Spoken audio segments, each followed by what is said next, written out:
नमस्कार, news point लेकर हाजिर हूं मैं राजीव। दोस्तों, ईरान पर अमेरिकी हमले के 16वें दिन आप देखेंगे तो बहुत कुछ यहां बदलता हुआ दिखाई दे रहा है। आज 16 दिन बीत चुके हैं और अब ट्रंप की थकान, हताशा और हारने का डर खुलकर दिखाई देने लगा है। और इस बीच अमेरिका के लिए एक डर की बात यह भी है कि वहां फिर से 9/11 जैसे, यानी जो आज से लगभग 24 साल पहले जो अमेरिका में घटना घटी थी, वैसे यानी 9/11 जैसे आतंकी हमले की साजिश का खुलासा हुआ है। और यह खुलासा किया है ईरान के राष्ट्रीय सुरक्षा सलाहकार परिषद के सचिव अली लारिजानी ने। एक पोस्ट में अली लारिजानी ने लिखा है, यहां क्या लिखा है आपके सामने रख रहा हूं, देखिए। मैंने सुना है कि एप्स्टीन्स के नेटवर्क के बचे हुए सदस्यों ने 9/11 जैसी घटना को अंजाम देने और उसका दोष ईरान पर डालने की कोशिश रची है। ईरान इस तरह की आतंकवादी योजनाओं का घोर विरोधी है और उसका अमेरिकी जनता के साथ कोई युद्ध नहीं है। इस तरह नैतिकता के मामले में भी यहां पर आप देखेंगे तो ईरान ने अमेरिका को हरा दिया है, जिसने स्कूल पर बम गिराने में संकोच नहीं किया। मगर ईरान साफ साफ कह रहा है कि उसकी जंग अमेरिकी जनता से नहीं है। बहरहाल मिडिल ईस्ट की जंग तो थमती हुई नहीं दिख रही है, लेकिन पूरी दुनिया में हाहाकार मचा हुआ है। वहीं एक सियासी जंग भारत में भी शुरू हो चुकी है। 5 राज्यों के विधानसभा चुनावों की तारीखों का ऐलान आज हो चुका है। 9 अप्रैल से 29 अप्रैल तक चुनाव होंगे और नतीजे 4 मई को आएंगे। इन चुनावों में एक तरफ बीजेपी का भविष्य दांव पर लगा है तो दूसरी तरफ चुनाव आयोग की साख का भी सवाल है। मुख्य चुनाव आयुक्त के खिलाफ महाभियोग का नोटिस तो विपक्ष संसद में दे ही चुका है। और इधर आज की प्रेस कॉन्फ्रेंस में ज्ञानेश कुमार से पश्चिम बंगाल में चुनावी चरणों से लेकर, क्योंकि पिछली बार पश्चिम बंगाल में 8 चरणों में मतदान कराए गए थे और इस बार 2 चरण में मतदान हो रहे, 2 फेजेस ओनली, 2 फेजेस में मतदान होंगे। इस पर भी सवाल पूछे गए, SIR से सवाल पूछे गए और इन सवालों के साथ साथ इंपीचमेंट की बात भी हुई। उनसे पता चलता है कि अब लोगों के भीतर अविश्वास कितना बढ़ चुका है। खैर, चुनावों की ग्राउंड रिपोर्टिंग DB लाइव आप तक लगातार पहुंचाएगा। और इस बीच ईरान पर चर्चा लेकिन ज्यादा जरूरी है, क्योंकि इस युद्ध में पूरी दुनिया का भविष्य दांव पर लग गया है। खासकर होर्मुज स्ट्रेट यानी होर्मुज जलडमरू मध्य में अमेरिका और इजराइल का साथ देने वाले देशों के जहाजों पर प्रतिबंध लगाने के बाद तेल संकट काफी गहरा हो चुका है और सबकी उंगलियां ट्रंप पर उठ रही हैं। ये जो आप देख रहे हैं, ये जलडमरू मध्य, ये बहुत इंपॉर्टेंट विजुअल आप देख रहे हैं, सीधे सीधे AI फुटेज है ये आप देख रहे हैं वहां का। और सबकी उंगलियां ट्रंप पर उठ रही हैं और ऐसे में ट्रंप ने कई देशों से अपील की है कि वो हॉर्मुज को खुलवाने में साथ दे। अमेरिकी राष्ट्रपति ने उम्मीद जताई है कि चीन, फ्रांस, जापान, जर्मनी, दक्षिण कोरिया और ग्रेट ब्रिटेन तमाम देश स्ट्रेट ऑफ हॉर्मुज को खुलवाने के लिए अपने लड़ाकू जहाज भेजेंगे। हालांकि ईरान पर ट्रंप के खोखले दावे बंद नहीं हो रहे हैं। डोनाल्ड ट्रंप ने शनिवार को NBC को दिए एक इंटरव्यू में कहा है कि ईरान समझौता करना चाहता है, लेकिन मैं ऐसा करना नहीं चाहता। इसकी वजह यह है कि उनकी शर्तें ठीक नहीं हैं। उन्होंने कहा कि इन शर्तों में ये बातें शामिल होनी चाहिए कि तेहरान अपनी परमाणु महत्वाकांक्षा को पूरी तरह से त्याग देगा। यह कहना है डोनाल्ड ट्रंप का NBC को दिए इंटरव्यू में। तो डोनाल्ड ट्रंप एक बार फिर परमाणु हथियार की बात कर रहे हैं, लेकिन ईरान के पास परमाणु हथियार नहीं है, ये अब सब जान चुके हैं। और ईरान भी खुल खुल के चीख चीख के ये बात कह रहा है। हालांकि और ये खुफिया एजेंसियां भी अमेरिका की कह रही हैं, FBI, CIA, इन सब का भी कहना है कि ईरान ने परमाणु हथियार नहीं बनाए हैं, परमाणु बम नहीं बनाए हैं। हालांकि ईरान जो पलटवार कर रहा है वह अमेरिका के लिए बड़े झटके के समान है। कल बगदाद में अमेरिकी दूतावास परिसर के अंदर एक हेलीपैड पर मिसाइल से हमला हुआ। वहीं ईरान ने पश्चिम एशिया के सबसे व्यस्त बंदरगाह और संयुक्त अरब अमीरात के 2 अन्य बंदरगाहों को खाली करने का आह्वान किया है। यह पहली बार है कि जब ईरान ने किसी पड़ोसी देश की गैर अमेरिकी परिसंपत्तियों पर हमले की खुले तौर पर धमकी दी है। इधर इराकी शिया मिलिशिया हश्द अल शाबी इराकी शिया मिलिशिया का नाम है हश्द अल शाबी, इसने आज सुबह विक्टोरिया सैन्य बेस पर इराक में ड्रोन हमले किए, जिसमें 3 अमेरिकी सैनिक घायल हुए और 2 ठेकेदारों की मौत हो गई है। ईंधन डिपो में लगी भीषण आग के कारण उड़ान संचालन पूरी तरह से ठप हो चुका है।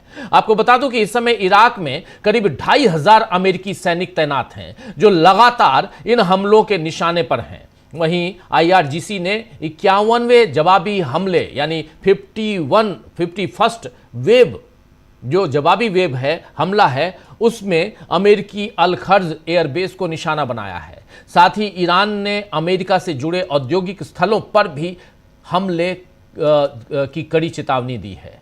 ईरान के ये हमले जो हैं हर रोज इस बात को साबित कर रहे हैं दोस्तों कि इस लड़ाई में अमेरिका टिक नहीं पा रहा है। भले उसने ईरान का काफी नुकसान किया है और अब भी कर रहा है, लेकिन ट्रंप को सबसे बड़ा नुकसान यह है कि अमेरिकी जनता उनके साथ अब नहीं है, और ईरान को सबसे बड़ा फायदा यहां यह है कि ईरान में जनता पूरी तरह एकजुट है और सरकार के साथ है। दोनों तरफ दो अलग अलग चीजें दिखाई दे रही हैं। अगर देश की जनता आपके साथ नहीं है, सड़कों पर LPG सिलेंडर लेकर अगर सड़कों पे जनता है, तो आप समझ लीजिए कि जनता आपके साथ नहीं है। नरेंद्र मोदी को यह बात समझनी चाहिए हिंदुस्तान में, और उधर अमेरिका में समझनी चाहिए यही बात डोनाल्ड ट्रंप को, क्योंकि अमेरिका की जनता अब सड़कों पे है और नो वॉर के पोस्टर लेके घूम रहे हैं और कह रहे हैं, वहां की जनता कह रही है कि आखिर डोनाल्ड ट्रंप ने हमारे देश के सैनिकों को, हमारे देश की पूंजी को, पैसे को इजराइल के कहने पर क्यों झोंक दिया है। लेकिन दूसरी तरफ ईरान की जनता सड़कों पे है और ईरान के साथ है। सड़क पे जनता है, लेकिन आपके साथ है या नहीं है, यह बहुत बड़ी बात होती है। तो दोस्तों, आज चर्चा करेंगे कि क्या रोज थोड़ा थोड़ा करके एक बड़ी लड़ाई हार रहे हैं डोनाल्ड ट्रंप। भारत में भी बड़े जंग की तैयारी हो चुकी है और इन सबके बीच ईरान ने किया अमेरिका का पर्दाफाश। इन सब की शुरुआत करते हैं हम इस चर्चा में। हमारे साथ कुछ वरिष्ठ साथी जुड़े हुए हैं, उन सबसे पहले आपका परिचय करवाता हूं, आगे बढ़ते हैं। इस वक्त हमारे साथ 5 वरिष्ठ साथी जुड़े हुए हैं। हमारे साथ अमलेंदु उपाध्याय जी हैं, प्रशांत टंडन जी हैं, जयशंकर गुप्ता जी हैं हमारे साथ प्रफुल्ल कोलख्यान जी उधर वेस्ट बंगाल कोलकाता से जुड़े हुए हैं, और हमारे साथ इधर प्रेम कुमार जी जुड़े हुए हैं। आप सबका स्वागत है, इस्तकबाल है, स्वागत इस्तकबाल। आप तमाम दोस्त साथी शुभचिंतक आप सबका जो अब तक जुड़ चुके हैं, उनका भी, जो जुड़ने वाले हैं उनका भी स्वागत करता हूं। सबसे पहले प्रेम कुमार जी, आपके पास ही आना चाहता हूं। कैसे देखते हैं आप, भारत में चुनाव की घोषणा हो गई 9 तारीख, 23 तारीख, 29 तारीख, ये 3 तारीखों में 5 राज्यों के चुनाव सिमट जाएंगे। असम में, पुदुचेरी में और केरल में, ये 3 राज्य हैं जहां 9 अप्रैल को चुनाव हो जाएंगे। 23 तारीख को चुनाव जो है वो उधर तमिलनाडु में, और उसके बाद फिर माफ़ी चाहूँगा, पुदुचेरी में भी, तमिलनाडु और पुदुचेरी में 23 तारीख को, और 23 और 29 तारीख को पश्चिम बंगाल में चुनाव। ये देख लीजिए, ये चुनाव के तमिलनाडु में 23 तारीख को, असम में 9 तारीख को, केरलम में 9 अप्रैल को, ये दिखाई दे रहा है। इसके अलावा 2 राज्य और हैं, उसको भी ले आइए। नतीजे 4 मई को होंगे। इसके अलावा पश्चिम बंगाल में पहला चरण जो है वो 23 अप्रैल को, जिसमें 152 सीटें, और दूसरा चरण 29 अप्रैल को 142 सीटें। ये सिर्फ इन्फॉर्मेशन है, इस पर मैं अभी कोई बात नहीं करने जा रहा हूँ। हम लोग इस पर कोई विश्लेषण करने की ज़रूरत नहीं है, क्योंकि इस पर खूब विश्लेषण करेंगे, खूब ज़मीनी हकीकत हम लेके आएंगे, अलग अलग राज्यों के ग्राउंड रिपोर्ट्स लेके आएंगे। लेकिन चलेंगे हम उधर ईरान, और ईरान में, और ये जो देख रहे हैं आप, ये आई तस्वीर, लेकिन बहुत इंपॉर्टेंट तस्वीर है। ईरान में जो कुछ हो रहा है, और उस पर आपकी निगाहें भी टिकी हुई हैं, हमारी निगाहें भी। अमेरिका जो है, एक तरफ डोनाल्ड ट्रंप कह रहे हैं हम तो जीत गए चुनाव, माफ़ी चाहूँगा चुनाव की बात कह रहा हूँ, जीत गए जंग, लेकिन दूसरी तरफ यही डोनाल्ड ट्रंप साहब अलग अलग देशों से मदद मांग रहे हैं। कैसे देखा जाए? जी देखिए राजीव जी, पहले तो शुक्रिया। दोनों बातों को मैं जोड़ करके एक बात बोलना चाहता हूं अपने तरीके से। जी, दोनों बातों मतलब एक चुनाव की घोषणा और दूसरा ट्रंप की जो घोषणाएं जो है नियमित रूप से। देखिए, जब वेनेजुएला के राष्ट्रपति को उठाकर डोनाल्ड ट्रंप ले जा रहे थे पत्नी समेत, तो ऐसा लगा था जैसे कुछ कर ही नहीं सकता वेनेजुएला, है ना, कर भी नहीं पाया। लेकिन मुझे अब कुदरती न्याय में बहुत विश्वास होने लगा है। कुदरती न्याय का मतलब यह है कि वेनेजुएला को उठा करके जो तानाशाही ट्रंप ने विकसित की, उनका हौसला और बढ़ गया। उन्होंने दुस्साहस कर लिया ईरान पे, और आज नतीजा क्या है? वेनेजुएला का शासक लाचार जरूर था, लेकिन उसकी बेचारगी, उसकी बेबसी और एक तानाशाह का जुल्म तानाशाह से गलती पर गलती कराता चला गया और एक नेचुरल जस्टिस डेवलप हुआ। उस पर हम लौटेंगे। इसको थोड़ा सा भारत से जोड़ के देखते हैं। भारत में चुनाव की घोषणा हुई है। भाई पवन खेड़ा ने कहा कि भाई 3 बजे अमित शाह की सभा खत्म होगी और 4 बजे चुनाव आयोग प्रेस कॉन्फ्रेंस लेकर आएगा। इससे पहले 2 दिन का दौरा लग चुका था प्रधानमंत्री जी का। वो सारे चुनाव प्रभावित क्षेत्र, चुनाव वाले क्षेत्रों में घोषणाएं कर रहे थे। तो ये जो युगलबंदी है चुनाव आयोग और सत्ता की, वो दिख रही है। वो भी दिखा, हालांकि ममता बनर्जी ने भी ऐलान किया, लेकिन ममता बनर्जी का ऐलान युगलबंदी इसलिए नहीं माना जाएगा क्योंकि ये घोषणा तो प्रेस कॉन्फ्रेंस होने वाली है, सबको पता थी राज्य सरकार को कितना समय लगता है तैयार होकर अनाउंसमेंट करने में। लेकिन मैं ये कह रहा हूं कि एक ऐसे समय में इस चुनाव का ऐलान हुआ है यहां भी कुदरती न्याय लिखा जा चुका है। देश उसी युद्ध जिसकी हमने चर्चा से शुरुआत की के कारण, और उस युद्ध में वो नेतन्याहू और डोनाल्ड ट्रंप के सामने सरेंडर वाला जो रोल है हमारे प्रधानमंत्री जी का, जो ईरान के साथ उन्होंने जो दूरी दिखलाई, जिसका खामियाजा एनर्जी सिक्योरिटी पर चोट के रूप में लगा, उसके परिणाम स्वरूप जो गैस की किल्लत देश में है, और लगता नहीं है कि ये किल्लत दूर होने वाली है, संकट गहराने वाला है, क्योंकि ईरान को आपने नाराज कर दिया, बेवजह नाराज किया। वरना उस वहां से उसका भी कहना है कि जो दुश्मन है उसको हम उसके जहाज को जाने नहीं देंगे, हमारा जहाज भी आ सकता था। ये जो संकट बनाया उसका परिणाम चुनाव में दिखेगा, 5 राज्यों में दिखेगा, और ये कुदरती न्याय यहां लिखा जा चुका है। तो एक कुदरती न्याय जो वेनेजुएला से शुरू हुआ और भुगतना पड़ रहा है ईरान में डोनाल्ड ट्रंप को, और दूसरा जो है देश के भीतर जो तानाशाही और चुनाव की गोलबंदी और चुनाव चोरी तमाम चीजें हैं, उसके लिए भी अब एक कुदरती न्याय दिखता हुआ दिख रहा है, बनता हुआ दिख रहा है, ये मैं कहना चाहता हूं। अब वापस से पहले सवाल पर कि जो हो रहा है दुनिया में, हम आपके ही चैनल पर कह चुके हैं बहुत पहले ही कि डोनाल्ड ट्रंप चुनाव युद्ध हार चुके हैं, और इसका ऐलान जब भी हो औपचारिक रूप से, लेकिन युद्ध वो हार चुके हैं, क्योंकि वो जमीनी लड़ाई लड़ नहीं सकते, ईरान में रिजीम चेंज कर नहीं सकते। तो क्या खामनेई का मर्डर करने के लिए युद्ध हुआ था? किस लिए युद्ध हुआ था? तो युद्ध का गोल आपको मिलने वाला नहीं है, केवल नुकसान और नुकसान।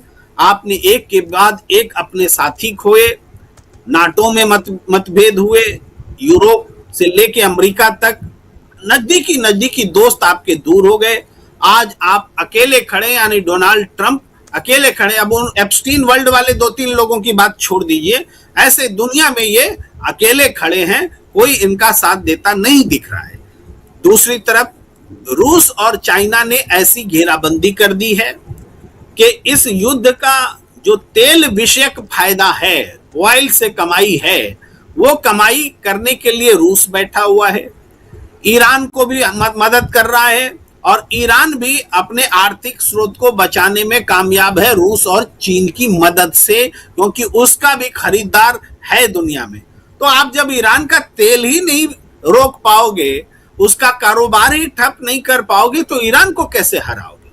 और इधर रूस भी मजबूत हुआ। यूक्रेन जैसा देश जिसको जेलेंस्की को बेइज्जत किया गया था दुनिया के सामने में, सबने देखा था कि डोनाल्ड ट्रंप ने कैसे बेइज्जत किया था, खाने नहीं दिया था, झकझोर दिया था उनको। बस मैं याद दिला रहा हूं। लेकिन आज यूक्रेन से भी आपको मदद मांगनी पड़ रही है, यूक्रेन से भी एक्सपेक्टेशन आपकी बढ़ रही है डोनाल्ड ट्रंप साहब।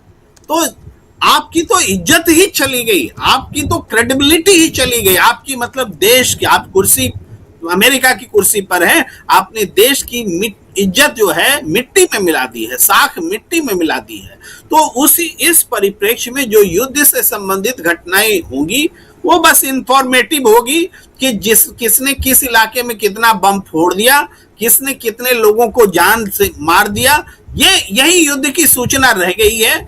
युद्ध का निर्णय हो चुका है, निर्णय में अमेरिका को हार मानना पड़ेगा, और कितना एस्केपिंग रूट वो अपने लिए कैसे और किस तरह से खोजते हैं, यही बात है। वो भी हमें नजदीक में दिखता नजर नहीं आ रहा है कि आसानी से वो इस युद्ध से निकल पाएंगे। जी जी बिल्कुल बिल्कुल, आप सही कह रहे हैं। आसानी से इस युद्ध से, इस जंग से निकल पाएंगे या नहीं, ये एक बड़ा सवाल है। जरा आना चाहता हूं जल्दी से प्रशांत जी आपके पास। प्रशांत जी, कैसे आप देखते हैं यहाँ पे एक तरफ आज 16वां दिन और कोई भी ऐसा दिन नहीं बीता 28 तारीख के बाद से। 28 फरवरी को इस युद्ध की शुरुआत होती है और भी उसमें भी आप सीधे उस जगह पे मिसाइल गिराते हैं जहां पर आयतुल्लाह अली खामनेई और उनके साथ टॉप लीडर्स होते हैं और उनको आप मार डालते हैं। इसकी घोषणा हो जाती है। ईरान भी कुछ घंटों के बाद इसका ऐलान कर देता है कि हां, ऐसे हमले में हमारे सुप्रीम लीडर मारे गए हैं। लेकिन इसके बाद लगातार अमेरिका के राष्ट्रपति कहते हैं कि हम इस युद्ध को जीत चुके हैं, उनका पूरा खात्मा कर चुके हैं। ईरान के लोग रिजीम चेंज चाहते हैं। पहले, दूसरे, तीसरे दिन तक रिजीम चेंज की बात होती है और ये कहते हैं बहुत जल्द वहां पे हमारा आदमी बैठेगा, यानी वही जो निर्वासित है वो बैठेगा। और उसके बाद फिर कहा जा रहा है कि नहीं, ये नहीं, कोई और बैठेगा, ये बात भी आती है। फिर कहते हैं युद्ध जीत, लेकिन युद्ध जीत चुके हैं, इस जंग को जीत चुके हैं, लगातार कह रहे हैं। कल 15वें दिन, आज 16वां दिन है, कल 15वें दिन सो के जब जगते हैं डोनाल्ड ट्रंप साहब तो कहते हैं कि जापान, साउथ कोरिया, चीन, ब्रिटेन, फ्रांस, सब हमारी मदद करो, आओ हॉर्मुज पे जहाज से बमबार्डिंग करो, हॉर्मुज को मुक्त कराओ। भाई एक छोटी सी जगह है हॉर्मुज, वो एक छोटा सा कनाल है 35 किलोमीटर चौड़ाई वाला, मुक्त करवा लो अगर इतना ही आसान है तो। फिर क्यों आप तो पहले दिन से कह रहे हैं हमने सब कुछ खत्म कर दिया। तो यहां पर जरा आपसे समझना चाहता हूं कि ये कौन सी स्ट्रेटेजी है, कौन सी रणनीति है डोनाल्ड ट्रंप की जिसमें वो खुद हार रहे हैं। अब हम खुले तौर पे कह सकते हैं कि ये युद्ध, ये जंग डोनाल्ड ट्रंप हार चुके हैं और उनके तमाम लोग जो तमाशबीन हैं वो भी कह रहे हैं कि हम तो सलाह नहीं दे रहे थे। जेडी वेंस कह रहे हैं कि अगर मैं मुंह खोल दूंगा तो मैं जेल में चला जाऊंगा। जेडी वेंस कह रहे हैं, जो वहां के वाइस प्रेसिडेंट हैं, चुनाव लड़ना है, वो कह रहे हैं, उनका कल का बयान है कि अगर मैं बंद कमरे में जो बातें हुई हैं अगर मैं बोल दूंगा तो मैं जेल चला जाऊंगा। आखिर डर क्या है वाइस प्रेसिडेंट को? इसलिए जरा डोनाल्ड ट्रंप, ईरान और ये युद्ध हॉर्मुज, पूरी दुनिया की इकोनॉमी इस वक्त ईरान कंट्रोल कर रहा है। अमेरिका का billions of dollars stock market से स्वाहा हो चुका है। 28 तारीख के बाद से भारतीय स्टॉक मार्केट में जो रोज 1000-1200 गिरता है, 1400 गिरता है, राजीव जी 34 लाख करोड़ रुपए निकल चुका है निवेशकों का। 34 लाख करोड़, इसके जीरो कोई गिन ले, ये निकल चुका है। डॉलर रुपए के मुकाबले 92 रुपए से ऊपर है, 93 के आसपास पहुंच रहा है आज तो। क्रूड के दाम बढ़े हुए हैं, एलपीजी की लाइनें लगी हुई हैं। तो ये सब देखकर आपको लग रहा है कि कौन जीत रहा है, कंट्रोल कर रहा है ईरान। और ये हॉर्मुज पे जो वो कह रहे हैं कि जी ये देश आ जाएं और मदद करें, कोई कैसे मदद करेगा? वो ईरान के कब्जे में है। अगर ईरान ने वहाँ माइंस लगाई हुई हैं, समुद्री माइंस लगाई हुई हैं, तो उस माइंस से कैसे टैंकर निकलेगा? वो माइन कहाँ है, उसकी मैपिंग तो ईरान के पास होगी ना। उसके कोऑर्डिनेट्स जो हैं वो तो ईरान के पास होंगे ना, कि कहाँ से सेफ जोन दें। इस वक्त ईरान कंट्रोल कर रहा है कंप्लीट तरीके से। कल क्या होगा हम नहीं कह सकते, लेकिन अभी तक, और सबसे बड़ी हार यही है ट्रंप की कि ये वॉर 2 सप्ताह से ऊपर चला गया। उनकी कल्पना ये थी कि हम खमेनी को मार देंगे और वॉर खत्म हो जाएगा, वहाँ पे रिजीम चेंज जाएगा, वो शाह पहलवी को वहाँ पे उतार देंगे पैराशूट से और सब हो जाएगा। लेकिन ऐसा हुआ नहीं और ऐसा होता भी नहीं है। ईरान इतना बड़ा देश है और उसमें ये सब चीजें संभव नहीं है। तो एक तरीके से आप देखिए कि जो आर्थिक उसका जो पूरा पहलू है युद्ध का, वो बहुत बड़ा है। दूसरी ट्रंप की सबसे बड़ी हार यहाँ पे ये हुई है इस युद्ध में कि नेटो और यूरोप साथ में नहीं आए इस बार। अब वो बयानबाजी जो भी करते रहे आपस में ये लोग, लेकिन नेटो और यूरोप साथ में नहीं आया। ये पहला वॉर है पिछले 30 साल में जो अमेरिका अपना लड़ रहा है। अब ये लॉन्ग डिस्टेंस वॉर है। कितने समय तक आप मिसाइल के सहारे, हवाई जहाजों के सहारे आप लड़ते रहेंगे? और ईरान की भी क्षमता कोई कमजोर नहीं, इतना इतना क्षतिग्रस्त होने के बावजूद भी कल वो 5 ऑयल रिफ्यूलिंग एयरक्राफ्ट गिरा चुका है जी। अमेरिका के। एक उनका दावा है कि फ्रेंडली फायर में गिरा इराक के ऊपर, लेकिन 5 तो ईरान ने क्षतिग्रस्त कर दिए मिसाइलों से। तो उसकी मिसाइल क्षमता अभी भी है और वो बरकरार है। तो मुश्किल में ट्रंप है, उनको बचने का रास्ता नहीं, निकलने का रास्ता नहीं मिल रहा है। और सबसे बड़ी परेशानी राजीव जी ये है कि नेतन्याहू जो है वो कंट्रोल कर रहा है ट्रंप को भी, वो भी कंट्रोल हमारे वालों को भी कर रहा है। और एक लाइन केवल मैं इलेक्शन पे कह दूं, फिर सेकेंड राउंड पे इलेक्शन पे बात करूंगा थोड़ी सी। 9 अप्रैल को पहला चुनाव होगा, मतदान जी। यानी आज से कोई 3 सप्ताह के बाद, यानी 1 महीने से भी कम समय में पोलिंग होनी है। और नेतन्याहू ने, मोदी जी के जो राजनीतिक गुरु हैं जिनके पास वो गए थे युद्ध से पहले, उन्होंने, उनकी कृपा से एलपीजी की लाइनें लगी हुई हैं। तो अब ये चुनाव में प्रचार करेंगे, एलपीजी की लाइनें हैं, इसी पे चुनाव हो जाएगा। कोई फर्क पड़ता है क्या? चुनाव पे बात करेंगे हम लोग, लेकिन अब इन मुद्दों का कोई फर्क पड़ता हुआ दिखाई तो नहीं देता है प्रशांत जी, क्योंकि अगर देखिए खुले तौर पे कह रहा हूं मैं, लगातार आप भी कहते हैं, ये 2026 के में 5 ही चुनाव हैं, इन 5 राज्यों में चुनाव हैं जो अभी खत्म हो जाएंगे, जिसका रिजल्ट आ जाएगा 4 मई को। लेकिन अगर ईमानदारी के साथ, पारदर्शिता से चुनाव हो जाए तो एक भी राज्य में भाजपा नहीं जीतने जा रही है, यह साफ दिखाई दे रहा है ग्राउंड रिपोर्ट। लेकिन एसआईआर बाबा की जय हो, ज्ञानेश बाबा की जय हो, अगर यही होगा तो परिस्थितियां फिर वो लाइनें लगी रहें, नोटबंदी में लोग मरते रहे, उसके बाद रिजल्ट कुछ और आता है, उसके बाद कई सारी चीजें आप देख रहे हैं, कोविड की महामारी में इतना हाहाकार मच गया, रिजल्ट कुछ और आता है। और उसके बाद अब देखिए, अभी आप पेट्रोल डीजल और एलपीजी की लाइनों की बात कर रहे हैं, उसके बाद भी चुनाव और 2 चरणों में करा के फटाफट करवाने की जो तैयारी है, ये साफ दिखाई दे रही है कि अंदर खाने कुछ और चल रहा है। इसलिए शंका आशंका जो, और उसमें भी हम लोगों ने रिजल्ट, ये कहने के पीछे तर्क भी है, तथ्य भी है। तथ्य ये है कि हमने हरियाणा का चुनाव देख लिया, हमने महाराष्ट्र का चुनाव देख लिया, हमने दिल्ली का चुनाव देख लिया, हमने बिहार का चुनाव देख लिया। बिहार के चुनाव में 3000 किलोमीटर से ज्यादा की यात्रा हम सबने साथ में की थी, अलग अलग जगहों पे, गांव शहर सब घूम घूम के। और उसके बाद देखिए परिस्थितियां क्या बनी। तो इसलिए एलपीजी कोई मायने रखता है क्या? कोई, मुझे नहीं लगता।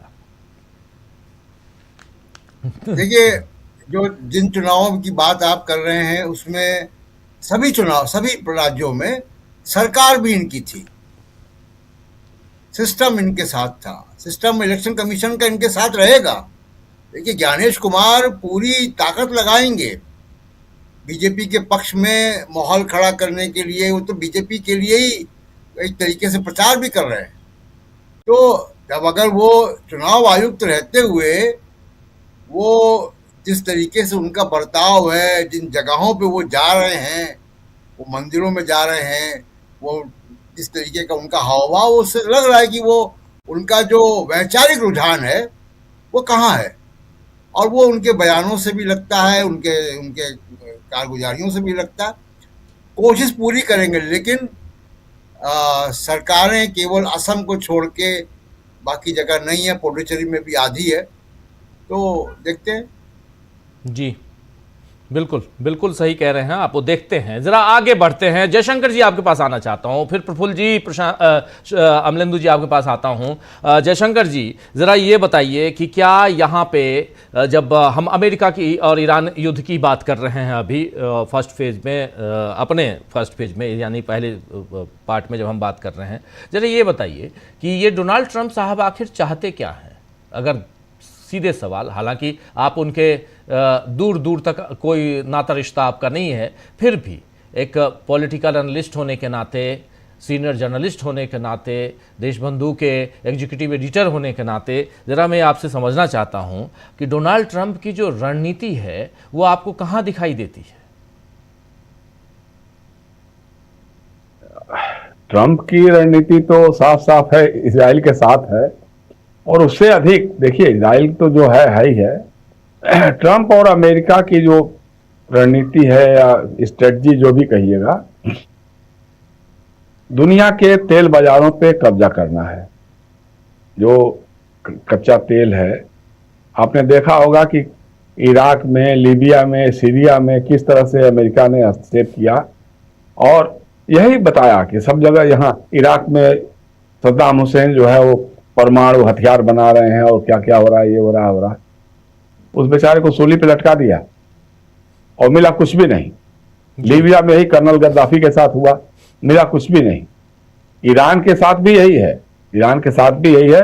और इसमें एक इंटरेस्ट उनका यह भी रहा है कि चूंकि जब से इस्लामिक क्रांति हुई है तब से ईरान में और उसके कुछ जो करीबी देश हैं या जो दोस्ताना संबंध वाले देश हैं, उसमें अमेरिका के खिलाफ नफरत बहुत बढ़ी है, बहुत नफरत है। मैंने तो देखा है ईरान में जिस तरह से अमेरिकन दूतावास था उसको ध्वस्त किया था, वहां पे स्टैचू ऑफ लिबर्टी को पूरी तरह से क्षतिग्रस्त कर दिया था, और वहां एक जगह जो है वो 2-3 तस्वीरें लगाई हुई थी, उसमें अमेरिका के उस समय के राष्ट्रपति और इजराइल के प्रधानमंत्री और किसी एक का और था।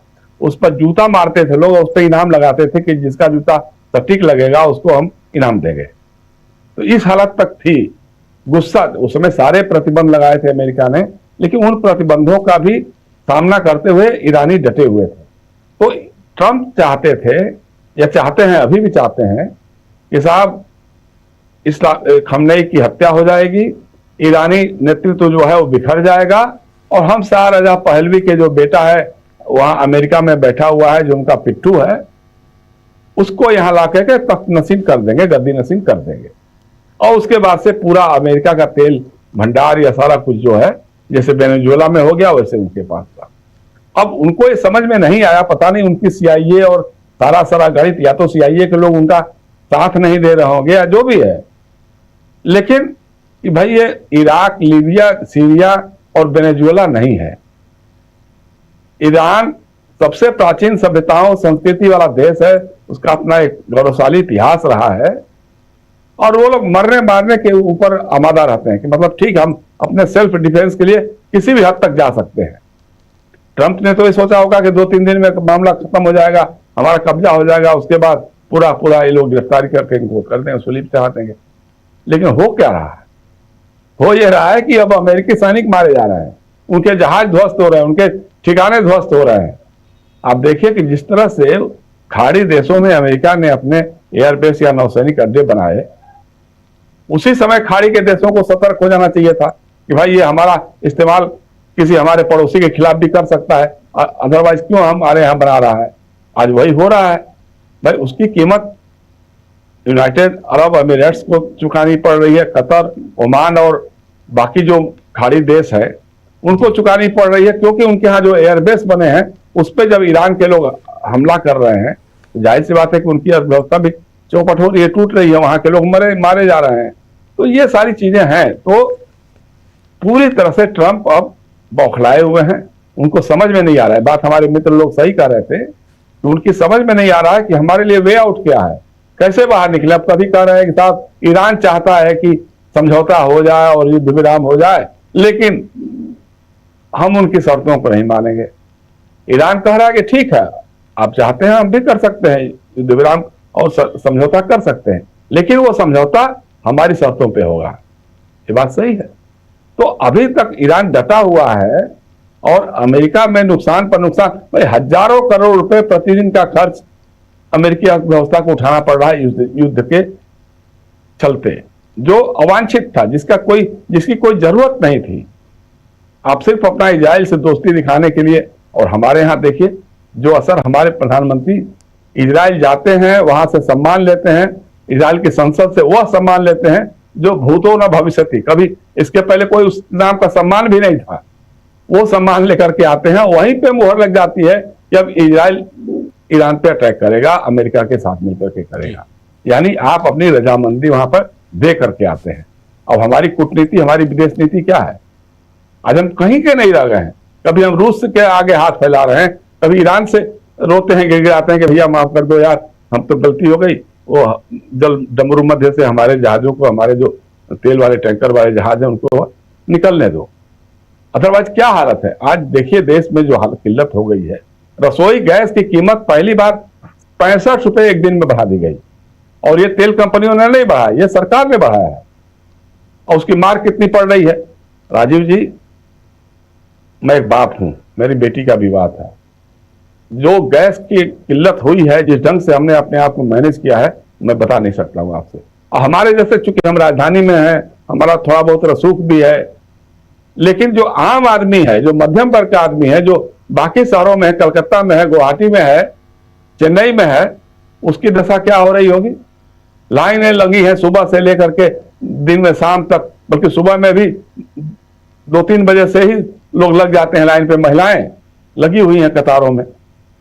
तो ये हालत हो गई। रेस्टोरेंट बंद हो रहे हैं, होटल बंद हो रहे हैं, बैंकेट हॉल जो है कहीं कहीं, कोई हमको आज बता रहा था कि साहब इंडक्शन चूल्हों की कीमतें बहुत बढ़ गई हैं, उसकी डिमांड बहुत बढ़ गई है। तो ये सारा क्यों हो रहा है? इसलिए हो रहा है कि हमारे प्रधानमंत्री ने जाके इजराइल को एक तरह से हरी झंडी दिखा दी कि ठीक है, चलो कोई बात नहीं है, हम और तुम और अमेरिका मिलकर रहेंगे, हमला कर दो। उस हमले की कीमत आज हमारा देश चुका रहा है। अब पता नहीं, आप जैसे कह रहे हैं कि ठीक है बिहार में नहीं दिखा, वहां नहीं दिखा, वहां नहीं दिखा, गुस्सा है, लेकिन हो सकता है इसी गुस्से का ये हो सकता है कि चपत पड़े इनको चुनाव में, बंगाल के, आसाम के, या तमिलनाडु, पुडुचेरी और केरल, पुडुचेरी और तमिलनाडु में तो इनका कोई मतलब ही नहीं रहा। बंगाल में भी मुझे नहीं लगता कि ममता बनर्जी के आगे इनकी कोई दाल गल सकेगी। असम का जरूर है, असम में चूंकि ये बहुत कोशिश में लगे हुए हैं, लेकिन मुझे लगता है कि शायद वहां पर भी बहुत कांटे की लड़ाई होगी। हो सकता है कि अगर गैसों की किल्लत इसी तरह से बनी रही, गैस सिलेंडरों की किल्लत बनी रही, तो इसका खामियाजा कहीं ना कहीं तो भुगतना पड़ेगा। लेकिन हाँ, ट्रंप को भी एक समझ में आ गया है कि ईरान कोई बहुत मामूली चीज नहीं है जिसके जब चाहे हम निगल लें। लेकिन दूसरी बात यह भी है कि दुनिया के और देशों को, तमाम देशों को, चाहे वो नाटो के भी देश हैं जो अभी खुल करके उनके साथ नहीं आ रहे हैं, ये समय आ गया है जब अमेरिका की दादागिरी, गुंडागिरी के खिलाफ वो लोग आवाज बुलंद करें, बताएं कि भाई साहब तुम अकेले मिलकर के सब कुछ तय नहीं कर लोगे, क्योंकि तुमने जब ईरान पे हमला किया है इजराइल से मिलकर के, तो किसी नाटो के किसी देश से परामर्श नहीं किया, किसी से मंत्रणा नहीं की, किसी की राय नहीं ली है। इस तरह से नहीं चल सकता है। तो जब तक ये सारे देश एक बार खुल करके अमेरिका के खिलाफ बोलना नहीं शुरू करेंगे, उसकी दादागिरी को खारिज नहीं करेंगे, तब तक ये सब होता रहेगा। दुनिया अभिशप्त रहेगी इस मूर्ख और पागल आदमी के खिलाफ, जो जिस ढंग के करता है, काम करते जा रहा है, वो पूरी दुनिया उसको भुगतेगी। जी राजीव जी। जी बिल्कुल बिल्कुल, आप सही कह रहे हैं कि यहां पर दुनिया और अमेरिका की दादागिरी किस ढंग से बढ़ गई है, किस ढंग से आगे बढ़ रही है, ये हम लोग देख रहे हैं। जरा जल्दी से आना चाहता हूं प्रफुल्ल जी आपके पास। आप तो अब चुनावी राज्य में हैं, मतलब आपके राज्य में चुनाव अब नहीं, आपके राज्य में चुनाव की घोषणा हो चुकी है अब, और एक अलग जंग में अभी आपका राज्य उतर रहा है और उतर चुका है कहें तो। नरेंद्र मोदी जी पूरा हाथ हिलाते हुए जो तस्वीर उन्होंने आज शेयर की है, वीडियो आज शेयर किया है, वो साफ पता चल रहा था कि क्या हो रहा है। और जैसे प्रेम कुमार जी भी बता रहे थे कि पहले 3 बजे घोषणा होने वाली थी प्रेम कुमार जी चुनाव की। आज 3 बजे प्रेस कॉन्फ्रेंस की बात सुबह सुबह आई, उसके बाद उसको 4 बजे किया गया, क्योंकि गृह मंत्री जी का दौरा था, वो खत्म हो जाए उसके बाद इधर करें, क्योंकि घोषणाएं बाकी चीजें। तो खैर ये हम लोग देखते हैं और सरकार सत्ता पर आसीन जो भी है वो उस हिसाब से अपने हिसाब से करता है। चलिए उसमें ज़्यादा हम बात को ज़्यादा नहीं खींचेंगे, लेकिन यहाँ दूसरी बात एक इम्पॉर्टेंट आ जाती है प्रफुल्ल जी, वो ये कि क्या इस युद्ध में जिसके बारे में अभी प्रशांत जी भी कह रहे थे और भुक्तभोगी हैं जयशंकर जी, अभी अभी इनकी बिटिया की शादी हुई है 3 दिन पहले, और वहाँ कैसे गैस की किल्लत हुई और उसको कैसे इन्होंने संभाला है, इनसे बेहतर और कौन समझेगा। लेकिन चलिए ये शादी की बात, कई घरों में चूल्हे नहीं जल पा रहे हैं इसी हिंदुस्तान में आज की तारीख में, और कहते हैं हम तो कहते हैं, कहा जाता है कि आप अफवाह फैला रहे हैं।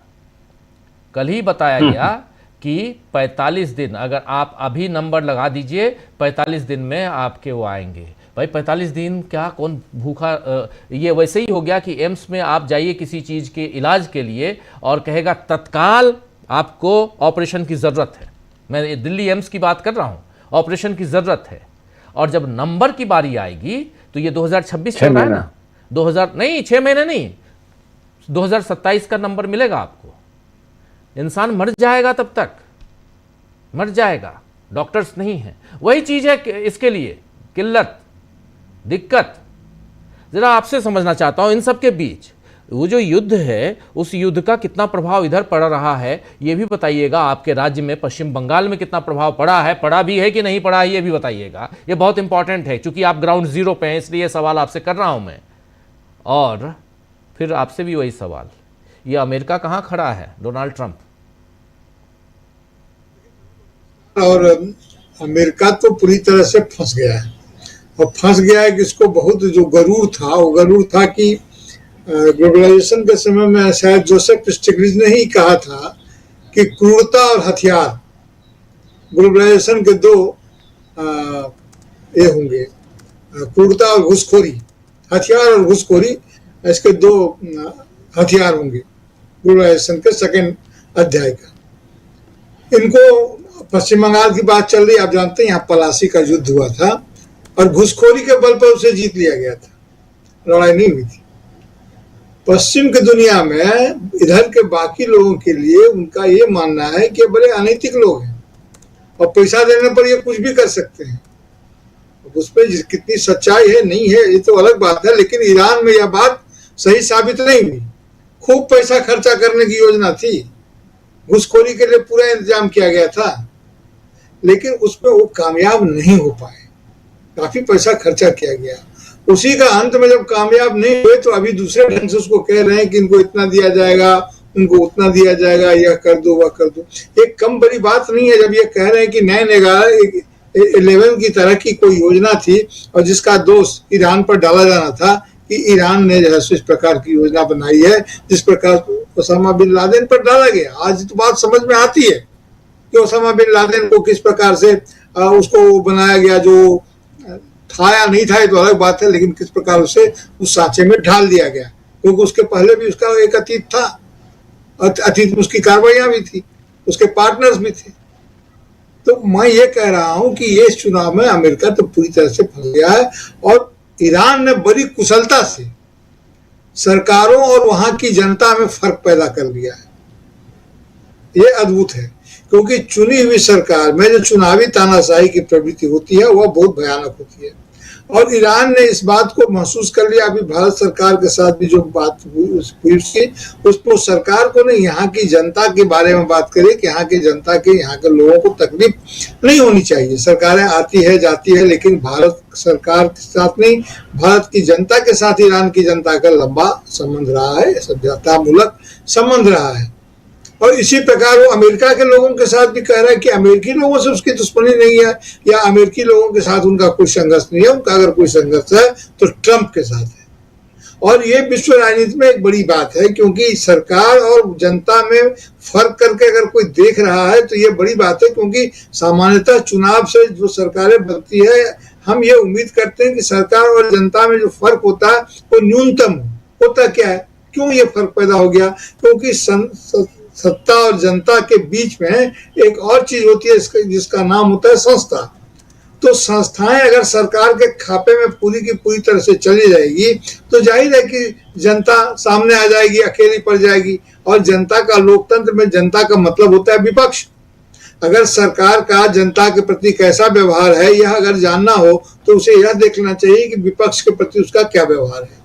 इसी से पता चल जाता है कि जनता के प्रति उनका क्या रुख है।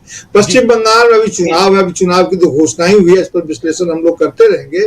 लेकिन जिस प्रकार से शुरू से ही ये रवैया दिखाया जा रहा है, न सिर्फ प्रधानमंत्री, गृह मंत्री, बल्कि खुद चुनाव आयोग जिस ढंग की चुनावी यात्रा कर रहे हैं, देवी देवताओं का आह्वान कर रहे हैं, लगता है कि चुनाव सिद्ध करने की प्रक्रिया में है। काली माता को सामने ला करके चुनाव सिद्ध कर रहे हैं ये इनका। और ये जिस ढंग से ये किया है, और देखिए अभी तो उतनी बात नहीं कर पाऊंगा, करना भी नहीं चाहिए, भी बड़ा मुद्दा है। क्योंकि राढ़ बंगला में और जिसको हम लोग बोलते हैं दक्षिण बंगाल, उत्तर बंगाल में जिस ढंग से इन्होंने जिग-जैग इंजीनियरिंग की है उसका अपना एक असर होगा, उसका असर होगा। और यहाँ की जनता में भी वो असर है। पश्चिम बंगाल की मुस्लिम आबादी भी काफी मिक्स्ड है।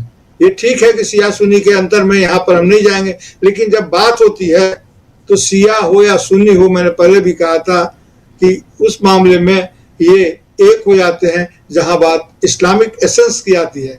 ईरान पूरी के पूरी ईरान इस्लामिक क्लैरिटी के साथ इस लड़ाई को लड़ रहा है, जबकि अमेरिका अपनी एम्बिग्यूटी के साथ लड़ रहा है। सुबह कुछ कहता है, पूरी दुनिया कहता है मेरे साथ हो, मेरे साथ हो, कहता है कि फैसला हो गया, वो समझौता करना चाहते हैं, लेकिन उनके शर्तों में ये होनी चाहिए। एक बारीक फर्क यहाँ यह भी है कि ईरान जब कोई बात कह रहा है तो लगता है कि पूरी दुनिया को संबोधित कर रहा है, लेकिन जब ट्रंप की तरफ से कोई बयान आता है तो लगता है कि वो ईरान को संबोधित कर रहे हैं जी।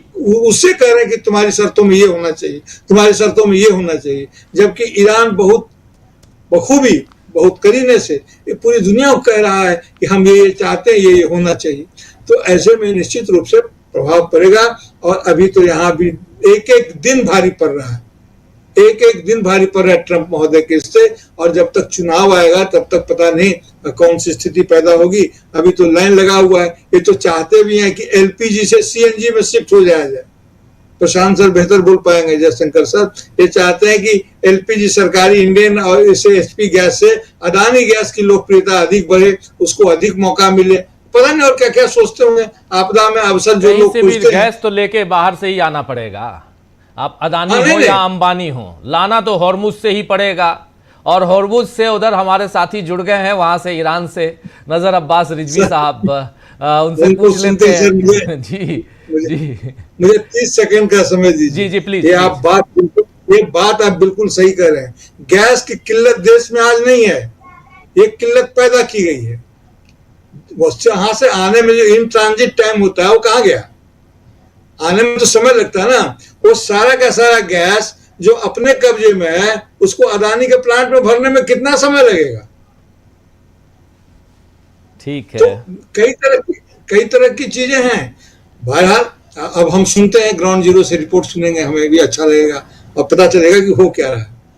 जी बिल्कुल। लेकिन मैं कोई यूज लोग नहीं कर रहे, लेकिन मैं कहता हूं कि ये एम्बिग्यूटी, साम्राज्यवादी इंपीरियलिज्म की एम्बिग्यूटी और इस्लामिक क्लैरिटी के बीच में ये लड़ाई खड़ी हो गई है। जी, ये एक अलग लड़ाई। और हिंदुस्तान में अब चुनाव की घोषणा हो चुकी है, उस पर बात हम करेंगे। नजर अब्बास रिजवी साहब सीधे ईरान से जुड़ गए हमारे साथ। रिजवी साहब, आपका स्वागत करता हूं। और आपसे बेहतर और कौन बताएगा कि आज 16वें दिन चल क्या रहा है ईरान में, और उसमें भी जब डोनाल्ड ट्रंप साहब कहते हैं, दूसरे देशों का आह्वान करते हैं कि आप भी आओ, अपने जहाज़ों से बम्बार्डिंग करो, हॉर्मुज को खाली करवाओ और फ्री करवाओ हॉर्मुज को, क्योंकि दुनिया जो है अभी बहुत परेशानी से गुजर रही है हॉर्मुज को लेकर।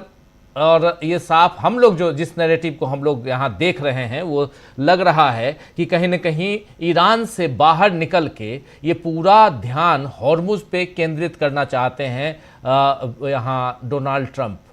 ईरान इसको कैसे देख रहा है? और ईरान ने आज इजराइल के ऊपर भी हमले किए हैं, और उधर इराक में जो शिया मिलिशिया है उसने भी आज हमले किए हैं। अमेरिकी ट्रुप्स जो वहाँ हैं, 2500 से ज़्यादा वहाँ पे अमेरिका के सैनिक हैं इराक में।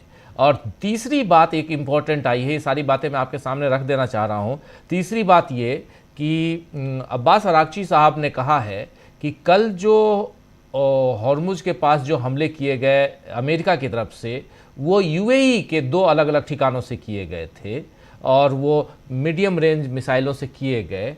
और लेकिन फिर भी ईरान कह रहा है यूएई को, सऊदी अरब को और दूसरे गल्फ़ कंट्रीज़ को कि आप लोग हमारा जो एम है, टारगेट है, वो आप लोग नहीं हैं, हमारा टारगेट अमेरिका है और बेहतर है कि अमेरिका के जो आसपास वाले जो एरिया है उसको आप लोग खाली कर दें। ओवरऑल ये तो हमारे पास जो खबरें आई हैं वो हम रख रहे थे, लेकिन आप चूंकि ग्राउंड ज़ीरो पे हैं, ये बताइए कि आज कैसा हौसला है 16वें दिन, और डोनाल्ड ट्रंप जब दूसरे देशों से आह्वान कर रहे हैं हॉर्मुज के लिए, और ये बात हॉर्मुज तक कैसे पहुंच गई है? क्या अब पूरा का पूरा जो जाल है वो सिर्फ हॉर्मुज के इर्द गिर्द ही फंसा हुआ दिखाई देता है? कैसे आप देखते हैं? आवाज आ रही है? जी, आपकी आवाज़ कट रही, वीडियो नहीं आ रहा है रिजवी साहब का।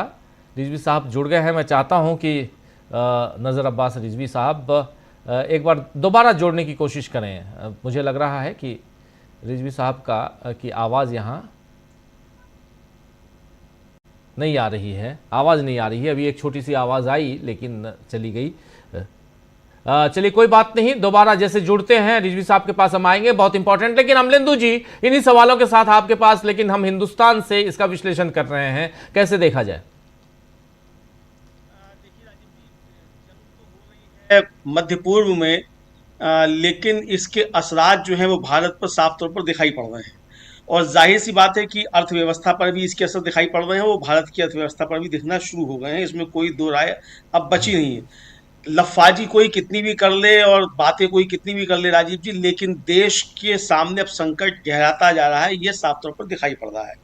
वो चाहे गैस अडानी जी के पेट में भर दीजिए और चाहे अंबानी जी के पेट में भर दीजिए, किसी के भी पेट में भर दीजिए, लेकिन ये गैस राजीव जी जब पेट में फूलेगी तो पूरे शरीर को देश के जो है नुकसान पहुंचाएगी। उसने नुकसान पहुंचाना शुरू कर दिया है। तो ये गैस के कष्ट राजीव जी बड़े भयंकर होते हैं, तो वो भयंकर कष्ट जो है गैस के शुरू हो गए हैं। अब वो चुनाव में परिलक्षित होंगे नहीं होंगे वो एक अलग की बात है, लेकिन जो राजीव जी चल रहा है, और जिस तरीके से आज हालांकि देखा जाए एक तरीके से तो ईरान और इसकी अमेरिका और इजराइल की तरफ से हमलों की थोड़ी कमी रही है। तो क्या बैक होना शुरू कर दिए हैं ट्रंप साहब?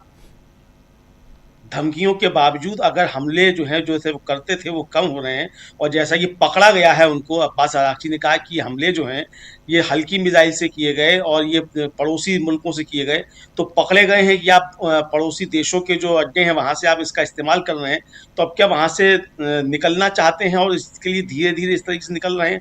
क्योंकि राजीव जी ये भी खबर आ गई है कि इराक में जो उनका दूतावास है उसको खाली करने के आदेश दे दिए गए हैं, वहाँ से अपने लोगों को निकाल रहे हैं।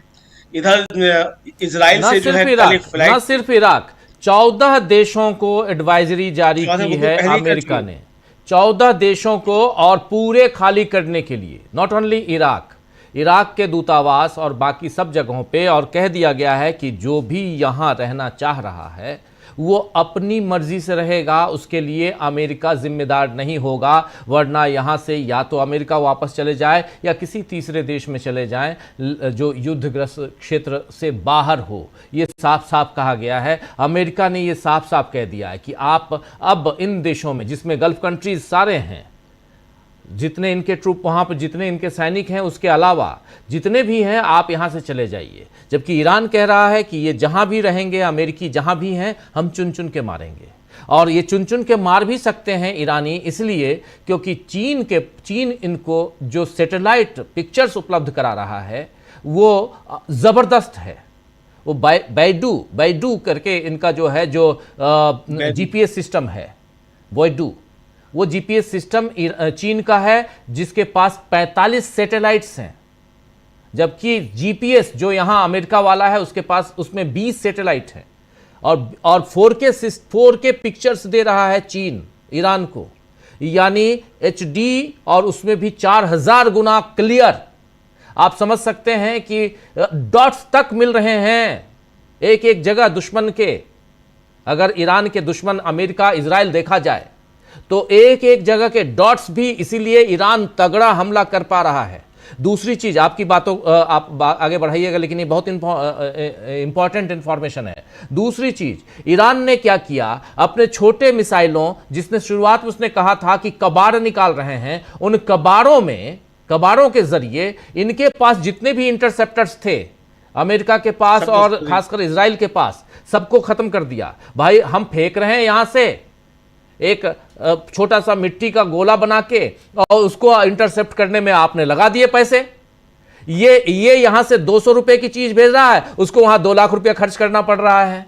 ये रणनीति एक अलग रणनीति रही है, जिसको मोज़ैक डिफेंस सिस्टम कहा जाता है, जो ईरान ऑलरेडी कर रहा है अपने 31 प्रोविंस में। और हमारे 2 साथी यहां ईरान से लौट के आए हुए हैं, एक जयशंकर जी ईरान में काफी लंबा वक्त गुजारा है जयशंकर जी ने, और एक प्रशांत जी, इन्होंने लंबा वक्त गुजारा है। और जब मैं ईरान की बात कर रहा हूं तो भौगोलिक स्थिति वहां की बहुत नजदीक से हमारे दोनों साथी देख रहे हैं। इसलिए भी, चाहे वो हॉर्मुज की बात हो, चाहे वो तेहरान की बात हो, चाहे वो उधर इस्फहान और कुंभ की बात हो, हर जगह की बात, ये सारे अलग अलग जगहों को इन लोगों ने बहुत नज़दीक से देखा है। खैर, इसीलिए यहाँ चीन और रूस, और उसमें यहाँ अमेरिका, और फिर जो आप अपनी बात रख रहे हैं, मैं थोड़ा सा ये जोड़ना चाहता था, उस इंफॉर्मेशन में सिर्फ जोड़ना चाहता था। आप अपनी बात रखिए। राजीव जी, 14,000 से ज़्यादा ऑलरेडी पहुंच चुके हैं वापस, और स्पेशल अभियान चलाया है अमेरिका ने, और बाकायदा एक फॉर्म जारी किया है मार्को रूबियो साहब ने कि इसको फॉर्म को भरिए और हम आपको निकालने का प्रयास करेंगे। कल सुबह जो है इजराइल से एक विशेष फ्लाइट जाएगी अमेरिकियों को लेकर, इसका भी इंतजाम कर लिया गया है। तो यानी अमेरिका ने मध्य पूर्व खाली करना शुरू कर दिया है, और लगभग आधा खाली कर चुका है पहले ही। तो ये समझा जा सकता है कि जो ईरान कह रहा है कि आपको ये क्षेत्र खाली करना पड़ेगा, बिना कहे ट्रम्प साहब ईरान की ये शर्त मान रहे हैं, ये समझा जा सकता है सिर्फ। अच्छा, अब जो उनका अड्डे थे वो तो वैसे ही कबाड़ बना दिए ईरान ने, तो उनको खाली करना ना खाली करना एक बराबर है। मलबा रह जाएगा तो वो सऊदी अरब जाने, यूएई जाने, कतर जाने, उस मलबे का क्या करना है।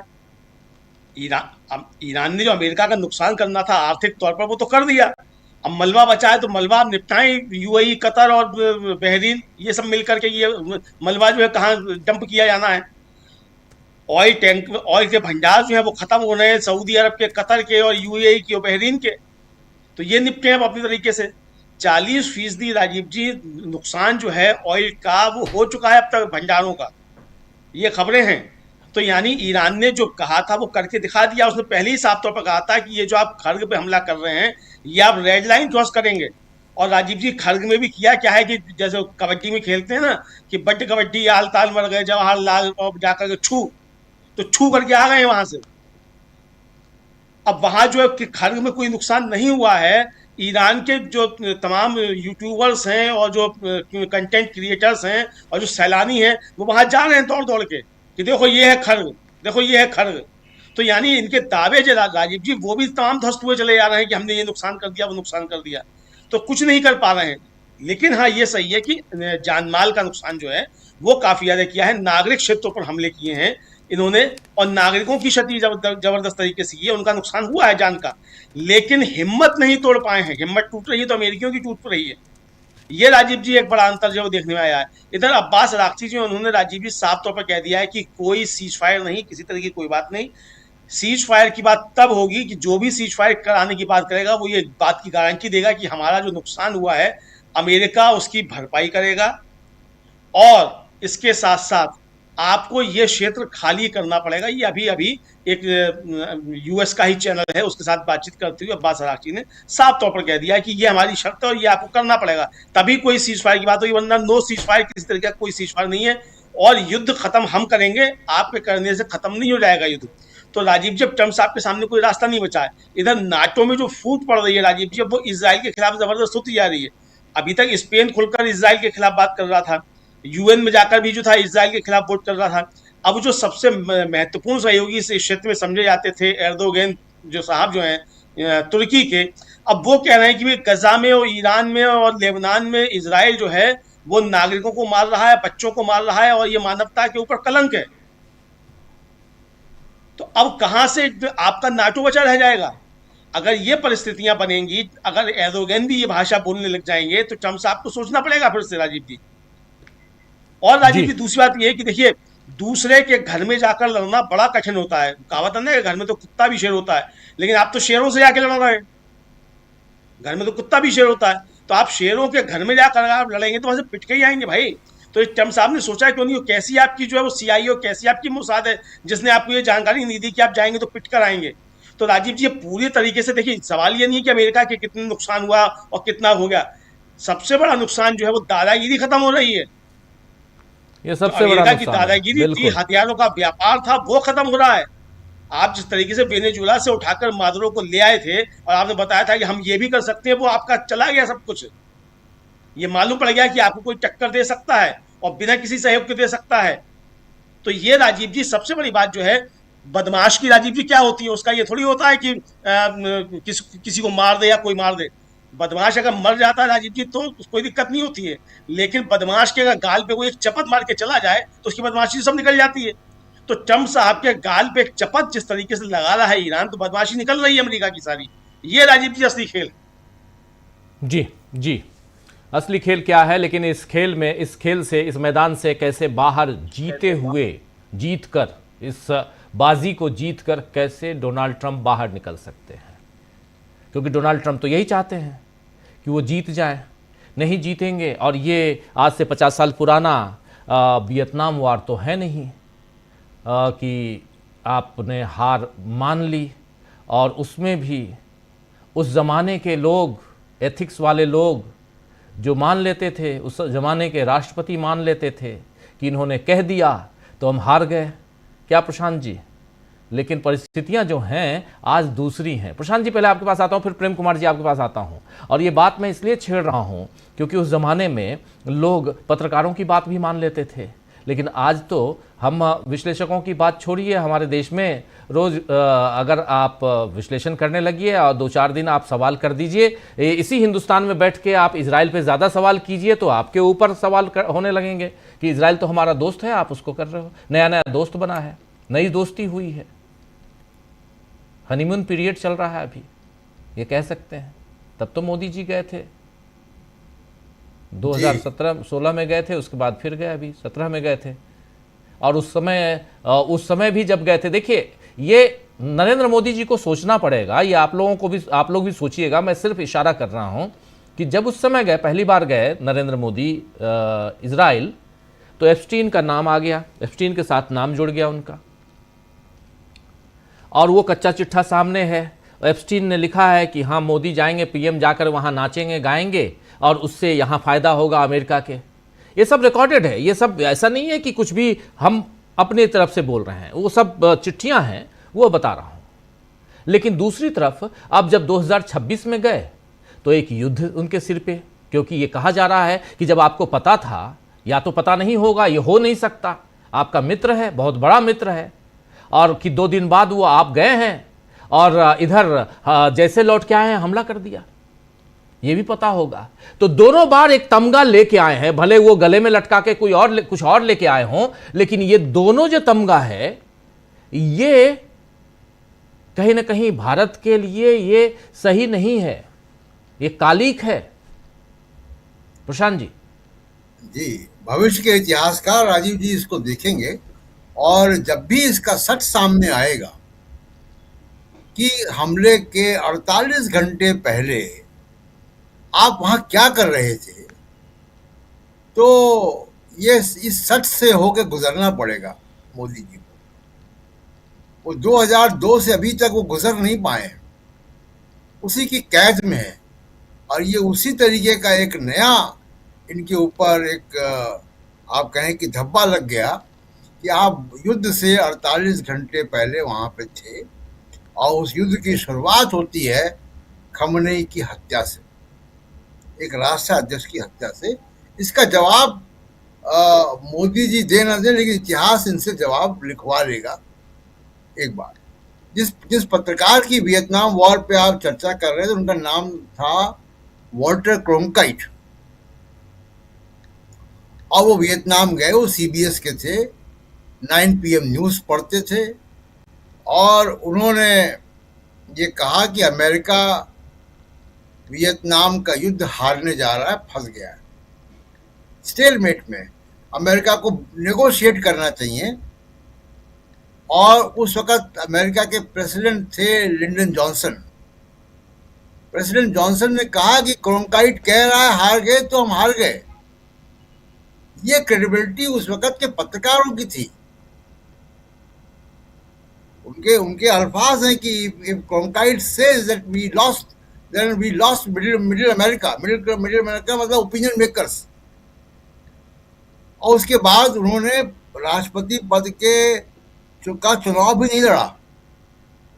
तो उस नैतिक जो बेंचमार्क थे उस वक्त के पत्रकारिता के भी, राजनीति के भी, वो अब तो नहीं है।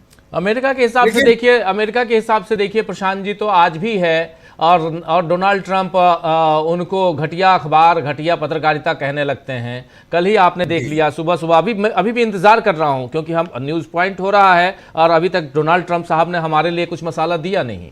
इंतजार कर रहा हूं। कल जो मसाला था उसमें न्यूयॉर्क टाइम्स को और वॉल स्ट्रीट जर्नल को वो घटिया अखबार कह रहे थे और कह रहे थे कि ये लोग जो हैं ये कलंक है अमेरिका के नाम पे, जो चाहते हैं कि हम युद्ध हार जाएं। ये रोज मनाते हैं कि हम युद्ध हार जाएं। वो अखबार के ऊपर अपना पूरा ठीकरा जो है, अगर युद्ध हार गए तो इन अखबारों ने हरा दिया, ये कह रहे थे। कल ही हम लोगों ने दिखा दिया था।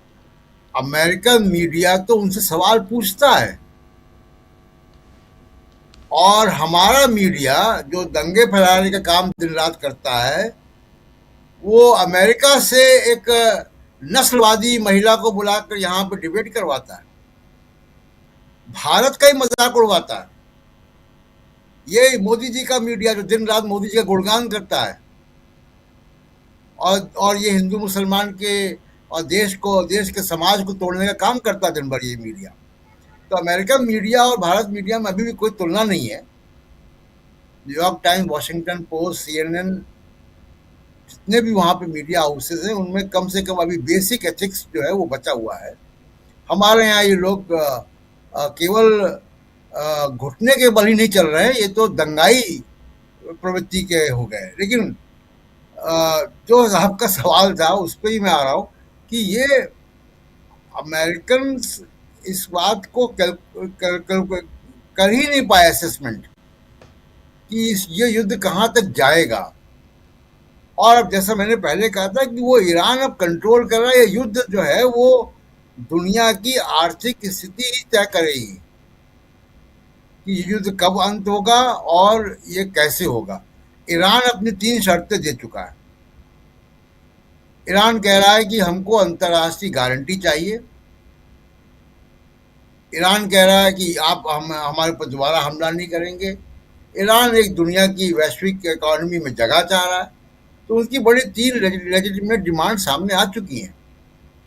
जहाँ तक मोदी जी का सवाल है, देखिए मैं पहले भी कह रहा था कि ये चुनाव LPG सिलेंडर पे मोदी जी के जो राजनीतिक गुरु हैं नेतन्याहू, जिनके पास वो जाते हैं, उन्होंने मोदी जी का चुनाव बिगाड़ दिया अपने स्वार्थ के चक्कर में। वो गैस के दाम बढ़वा दिए और ये इलेक्शन का प्रचार होगा और इलेक्शन और LPG की लाइनें होंगी। क्या पता अभी शादी वादी का सीजन आएगा तो स्थितियाँ और ख़राब होंगी। और जो ज़्यादातर लोगों का परसेप्शन है, जो अभी बात भी हो रही थी, देखिए हिंदी बेल्ट और गैर हिंदी क्षेत्रों में अंतर है। हिंदी क्षेत्र में ये संभव है कि कोरोना में गैस ना मिले, ऑक्सीजन ना मिले, ICU ना मिले, परिवार के सदस्य मर जाएं, उनको शमशान घाट ना मिले, उनको नदी बहाना पड़े और फिर भी वो बीजेपी को वोट देकर आए। ये संभावना केवल हिंदी बेल्ट में ही है। हिंदी बेल्ट के बाहर थोड़ा सा बुद्धि विवेक से इस्तेमाल होता है। इसका मैं कह सकता हूँ हिंदी क्षेत्र के लोगों को हो सकता है कि बुरा लग रहा हो जो मैं कह रहा हूँ, और मैं भी हिंदी क्षेत्र से ही आता हूँ, उत्तर प्रदेश के रहने वाला हूँ। लेकिन मैं कह रहा हूँ कि जो स्थितियाँ हैं उत्तर प्रदेश की या बिहार की या मध्य प्रदेश की, वहाँ पे और जिस तरीके का सामाजिक माहौल है, और मैं देश के बाकी हिस्सों में भी जाता हूँ, आप ह्यूमन डेवलपमेंट इंडेक्स ही देख लीजिए, तमिलनाडु, केरल का उत्तर प्रदेश से क्या मिलान है। तमाम चीजें, कभी इस पे अलग से डिबेट हम लोग कर सकते हैं, लेकिन इसलिए मुझे उम्मीद है कि ये जो हो रहा है एलपीजी का, ये गैर हिंदी भाषी क्षेत्रों में बहुत महंगा पड़ेगा नेतन्याहू ने जो करवाया है मोदी जी के लिए। जी जी बिल्कुल बिल्कुल। प्रेम कुमार जी, आपके पास आना चाहता हूं। और इसमें नेतन्याहू और अगर देखा जाए तो नेतन्याहू के पीठ पे डोनाल्ड ट्रंप का हाथ रखने का कारण क्या है? नेतन्याहू के कारण अपने सैनिकों को मरवाने का कारण क्या है? नेतन्याहू के कारण अमेरिका के टैक्स पेयर्स के इतने पैसे खर्च करने के पीछे वजह क्या है? ये जरा सोचा होगा आपने भी, जरा बताइए क्या है? राजीव जी, ये सवाल तो बहुत बड़ा है कि ये युद्ध शुरू ही क्यों हुआ, ईरान पर हमला क्यों हुआ। और जिस समय ये युद्ध शुरू हुआ वो समय था जब एप्स्टीन फाइल्स को लेकर ट्रंप से जुड़े हुए खुलासे सामने आने लगे थे। और अब तो नई खेप भी आई है, उसकी भी तस्वीरें सामने आ रही हैं। तो आज कनाडा के एक नेता को सुन रहा था, आप सबने भी सुना होगा, कनाडा से ये आवाज आई है कि एप्स्टीन फाइल्स के कारण ही डोनाल्ड ट्रंप ने ये युद्ध किया, यानी ध्यान भटकाने के लिए किया। तो ये बात दिख रही है। दूसरा है कि हम ये देख रहे हैं कि बेंजामिन नेतन्याहू अब तक अमेरिका से समझते थे, इजराइल लेता था अमेरिका से, लेकिन इस बार तो लगा कि इजराइल के लिए अमेरिका युद्ध लड़ने आ गया, इजराइल के हितों को पूरा करने के लिए अमेरिका युद्ध में आ गया। इजराइल को फायदा है ईरान पर हमला करने से, ईरान को क्या फायदा होगा जब तक कि वहां रिजीम चेंज ना हो और वगैरह वगैरह ना हो। तो इसको देखते हुए ये साफ दिख रहा था कि एक कॉम्प्रोमाइज्ड सिचुएशन में डोनाल्ड ट्रंप है। तो कॉम्प्रोमाइज्ड सिचुएशन में डोनाल्ड ट्रंप को किसने लाया? तो एप्स्टीन फाइल्स ने। एप्स्टीन फाइल्स का सेंटर कहाँ है? इजराइल है, और नेतन्याहू उसके सेंटर में बैठे हैं। तो ये थ्योरी बहुत मजबूत थ्योरी है जिसकी काट अब तक सामने नहीं आई है।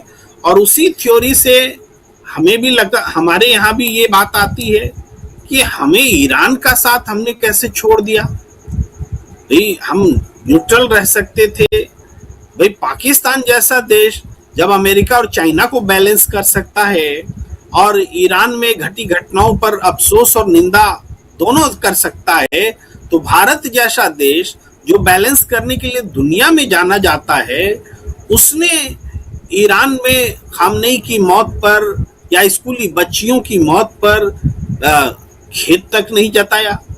और अब जब ईरान का ये स्पष्ट रूप से कहना है कि भारत की जनता ईरान में इन दोनों मसलों पर ईरान के साथ खड़ी दिखी और उस पर सरकार को आना पड़ा, मोदी सरकार को भारतीय जनता की इच्छा का सम्मान करना पड़ा, अपनी गलती सुधारनी पड़ी, निंदा करनी पड़ी स्कूली बच्चियों की हत्या की, निंदा करनी पड़ी खामनेई की हत्या की। ये इतनी दूर तक बात आई तो ईरान का कहना है कि हम सपोर्ट या समर्थन देने की उस रवायत को जारी रखेंगे, इसके बावजूद कि बाकी बात उन्होंने कही नहीं है, वो हम लोग कह सकते हैं कि जो रवैया भारत सरकार का रहा, मोदी सरकार का रहा। अब इसी में एक बात और भी बड़ी चर्चा में है, उसको उसी एहतियात के साथ बोलना जरूरी है कि नेतन्याहू की मौत की खबर या घायल होने की खबर जो है वो एक भारतीय पत्रकार की रिपोर्टिंग से जुड़ती हुई दिख रही है। वो एनडीटीवी से जुड़ा हुआ पत्रकार जिस आदित्य राज कौल, जिसने एक रिपोर्टिंग की, वो रिपोर्टिंग की क्लिप्स है सबके पास में, इसलिए उसका उल्लेख नाम के साथ कर सकते हैं। उसमें उस रिपोर्टिंग के बाद कहा जाता है कि नेतन्याहू के घर पर अटैक हुआ, नेतन्याहू घायल हुए, और उस रिपोर्टिंग के बाद से नेतन्याहू नजर नहीं आ रहे। आज मिलिट्री काउंसिल की मीटिंग हुई है कुछ घंटों पहले, 6-8 घंटे पहले इजराइल में, और उस मीटिंग में नेतन्याहू नहीं आए। तो इससे पता चलता है कि आइदर वो देश में नहीं है या घायल है या दुनिया में नहीं है, ये सारी बातें उसे स्पेक्युलेट होती हैं। तो ये जो सिचुएशन है हमारे यहाँ, युद्ध की रिपोर्ट को कैसे रिपोर्टिंग की जाए, क्या एहतियात बरते जाए, इसका भी एक सवाल खड़ा हुआ है दुनिया के स्तर पर, ये भी बात है। और लेकिन सबसे महत्वपूर्ण बात यही है कि ये युद्ध क्यों शुरू हुआ, इस युद्ध को खत्म कैसे होना है, इसका रास्ता नहीं दिख रहा है। युद्ध शुरू हुआ वो तो आपको हम कह सकते हैं कि एप्स्टीन के सेंटर में डोनाल्ड ट्रंप ने अपने को बचाने के लिए युद्ध शुरू कर दिया, लेकिन अमेरिका की जनता का क्या होगा। आज नेतन्याहू के घर के बाहर प्रदर्शन हुए हैं, आज की बात है कि घर के बाहर प्रदर्शन हुए हैं कि युद्ध को रोको। युद्ध विरोधी प्रदर्शन इजराइल में होना, युद्ध विरोधी प्रदर्शन अमेरिका में होना, ये बहुत मायने रखता है। आज हम देख पा रहे हैं, जैसे हिंदुस्तान में हमने देखा देश की जनता की इच्छा कुछ और थी, सरकार की कुछ और थी, उसी तरीके से अमेरिका में भी ये देखा जा रहा है। देश की जनता या हर देश में जनता जो है युद्ध के खिलाफ खड़ी है, बेमतलब के युद्ध में उलझना नहीं चाहती है और सरकार को झुकना पड़ेगा और शांति जनता के दबाव में आएगी। ये हमें दिखता है। कुछ सरफरे लोग अपने गैंग्स की रक्षा करने के लिए गुंडे की तरह दुनिया को में वर्चस्व स्थापित करना चाहते हैं, तो वो गुंडागिरी जो है, दादागिरी जो है, उसके खिलाफ अब जनता बोल रही है। यही उम्मीद की किरण है और यहीं से उम्मीद हमें जगती है कि रास्ता निकलेगा। फिलहाल भारत में तो बहुत दिक्कत, गैस को लेकर के, पेट्रोलियम को लेके, अभी अभी बहुत सारे हम क्लिप्स देख रहे थे कि 900 950 का सिलेंडर या 1000 मान लीजिए, आज 3500 रुपए में मिल रहा है, 3500 में। और उसका पूरा ये भी हो रहा है कि कैसे खुलेआम पैसे दे करके लिए जा रहे। 3500 रुपए कहाँ से लाएंगे लोग सिलेंडर लेने के लिए? 5000 भी हो सकता है। 5000 ऑलरेडी है, 4500 5000 ऑलरेडी है। मेरे तो किसी ये पहचान बढ़ता ही वाले ने जाना। कल ही 4500 में खरीदा है, तो 4500 है। आपको तो 1000 रुपए का, जो आपके पास जो इन्फॉर्मेशन है उसमें 1500 रुपए की रियायत है।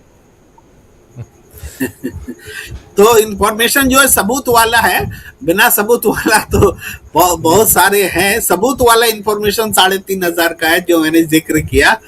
तो ये बात जो है, जनता की मुश्किलें लगातार बढ़ने जा रही है। और मैंने पहले ही कहा, इस पृष्ठभूमि में जो चुनाव हो रहे हैं, बचाव करना मुश्किल होगा मोदी सरकार को। ये माताओं के आंखों से बहते हुए आंसू जो धुएं से वो पोंछने के लिए निकले थे, वो उसको किस जगह पर ला रखा उन्होंने कि आज फिर से उनको लकड़ी का चूल्हा जलाना पड़ेगा, गैस चूल्हे फेंकने या बेचने पड़ेंगे। और ये हालात पैदा कर दिए हैं, क्योंकि भारत में ज्यादातर लोगों की हालत तो यही है। थोड़ा मिडिल क्लास के लोग तो ब्लैक में ले सकते हैं, गरीब लोग ब्लैक में कहाँ से लेंगे? पहले ही दूसरा सिलेंडर नहीं भरवा पाते थे। हमारे पास तो पूरा आंकड़ा हुआ करता था कि 60% से ज्यादा लोग तो सेकंड सिलेंडर ही नहीं ले पाए और भरा पाए। तो ये सारी चीजें हैं। ऐसे में ये चुनाव भी है, उस पर इस युद्ध का असर दिखेगा। महंगाई भी बढ़ने वाली है। अभी पेट्रोल डीजल का दाम रोक रखा है भारत में कि चुनाव आने वाले हैं। आप ये समझ लीजिए, चुनाव के डर से ही पेट्रोल डीजल की कीमत अभी रुकी हुई है, और जैसे चुनाव खत्म होगा वैसे वो जो बढ़ेगा, ये सब जानते हैं। तो लेकिन गैस का ही जो दाम बढ़ा है, उतने में ही इस सरकार का जनता को फेस करना मुश्किल हो जाएगा। जी जी जी जी, बिल्कुल बिल्कुल सही आप कह रहे हैं। जनता को कैसे, इस चुनाव की बात हम कर रहे थे, तो चुनाव में कैसे फेस करना मुश्किल है, ये तो साफ दिखाई दे रहा है। और मामला सिर्फ पेट्रोल डीजल या एलपीजी का नहीं है, यहाँ बहुत कुछ ऐसा है जिस पर जनता आने वाले समय में धीरे धीरे सवाल पूछेगी यहाँ की सरकार से, केंद्र सरकार से, नरेंद्र मोदी की सरकार से।